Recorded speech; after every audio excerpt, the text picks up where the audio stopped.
जादूगरनी लोमड़ी एक चमकती हुई छोटी पोटली लेकर बाहर आई। क्या मेरा काम हो गया?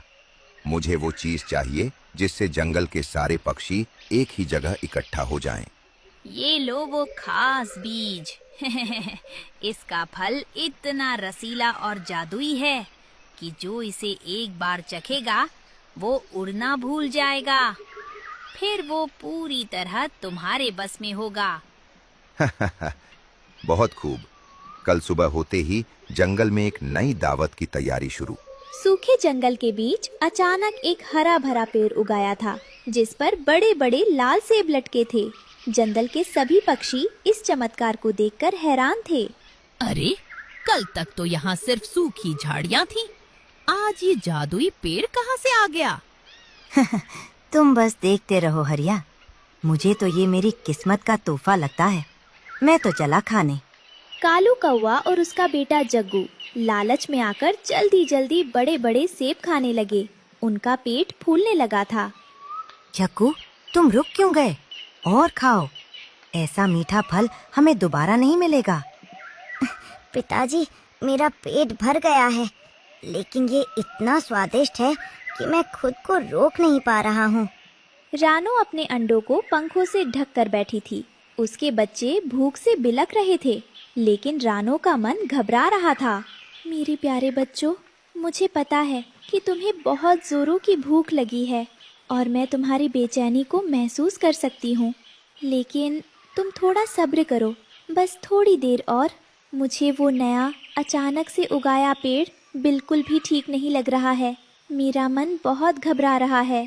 एक माँ के तौर पर मैं तुम्हारे लिए सुरक्षित और पौष्टिक दाना ही लाऊंगी, जिस पर मुझे पूरा भरोसा हो। हम कोई भी जल्दबाजी नहीं करेंगे। माँ, बहुत भूख लगी है। कालू काका तो वही फल खा रहे हैं, आप क्यों नहीं लाती? कालू और जग्गू का शरीर इतना भारी हो गया था कि वे जमीन पर ही गिर पड़े।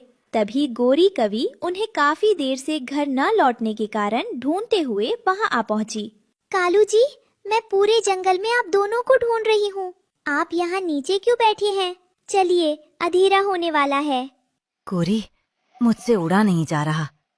मेरा और जग्गू का शरीर पत्थर जैसा भारी हो गया है। हमें माफ कर दो। बुल्ला चील अपनी गुफा से नीचे देख रहा था और उसकी आंखों में एक क्रूर चमक थी। शाबाश, खाओ और मोटे हो जाओ। जब तुम उड़ नहीं पाओगे तब मैं तुम्हें आसानी से अपना शिकार बनाऊंगा। आज की दावत बहुत शानदार होगी। रानो चिड़िया जांच करने के लिए पेड़ के पास आई। उसने जैसे ही एक गिरे हुए सेब पर चोंच मारी, उसमें से लाल रंग का खून जैसा तरल बहने लगा। हे भगवान, ये तो फल नहीं, ये तो कुछ और है। इसमें से रस नहीं, खून निकल रहा है। मुझे तुरंत सबको सावधान करना होगा। ये कोई साजिश है। रानो झाड़ियों में छुपी डर से कांप रही थी। उसकी थरथराहट से पास के पत्ते पर रेंग रही रानी चींटी का ध्यान उस पर गया। तो ये पुल्ला का जाल था। अगर मैंने जल्दी कुछ नहीं किया तो ये सबको खा जाएगा। रानो बहन, तुम इतना कांप क्यों रही हो? मैंने तुम्हें यहाँ छुपते हुए देखा। क्या मुसीबत है? रानो ने रानी चींटी को सब बताया। रानी चींटी ने उसे एक कड़वी जड़ी बूटी का पता बताया जो जादू को काट सकती थी। रानो, तुम कड़वी नीम की जड़ का रस उन्हें पिलाओ, उससे उनका वजन तुरंत कम हो जाएगा। आप सही कह रही हैं, लेकिन मेरे पास समय बहुत कम है। भुल्ला कभी भी हमला कर सकता है। रानो उड़कर नीम के पेड़ पर पहुंची, लेकिन सख्त जड़ें उससे टूट नहीं रही थीं। तभी उसकी नजर ऊपर डाली पर बैठे हरिया तोता पर पड़ी, जो नीम की निबोली खा रहा था। हरिया भैया, भगवान का शुक्र है आप यहाँ हैं। मेरी चोंच से ये जड़ नहीं निकल रही। कृपया मेरी मदद कीजिए, सबकी जान खतरे में है। रानो भाभी, आप इतनी घबराई हुई क्यों हैं? हटो, मेरी चोंच तेज है। मैं अभी ये जड़ काट कर देता हूँ। रानो चोंच में जड़ दबाकर तेजी से लौट रही थी। तभी भुल्ला चील ने उसे देख लिया और उसका रास्ता रोक लिया।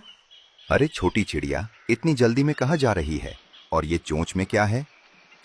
हे भगवान, अगर मैं रुकी तो सब खत्म। रानो ने जड़ को कसकर पकड़ा और कांटेदार झाड़ियों के बीच में से गोता लगा दिया। रुक, तू इन कांटों में छुप सकती है, लेकिन कब तक? मैं अभी जाकर तेरे